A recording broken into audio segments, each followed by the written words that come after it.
Hey there! Let's learn a new word together. Before you start, please hit the like button if you enjoy our content and subscribe to this channel if you're learning English. Stay up to the end of this video and you'll learn a fun fact about the English language. Let's begin. Harvest. Harvest means gathering of crops.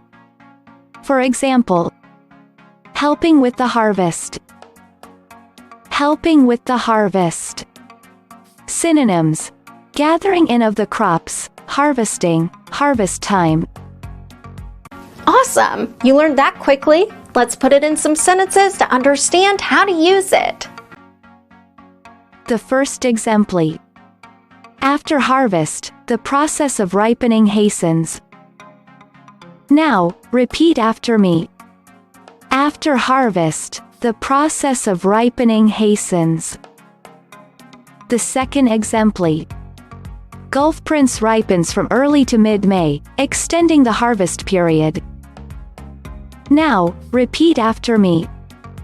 Gulf Prince ripens from early to mid-May, extending the harvest period. The third exemplar. Strict and complex regulations control all aspects of the harvest and production. Now, repeat after me.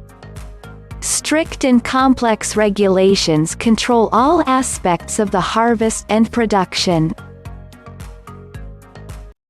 Now let's learn an interesting fact about the English language. English actually originates from what is now called Northwest Germany and the Netherlands. Thank you so much for watching this video up to the very end. If you're not yet subscribed to our channel, hit the subscribe button below. If you're new to our channel, the links to our most popular playlists are below in the description. We've prepared playlists for different levels of English, and they're good for different goals that you might have. Maybe you want to take an exam, or maybe you want to improve your fluency. So check them out and see you very soon. Bye-bye.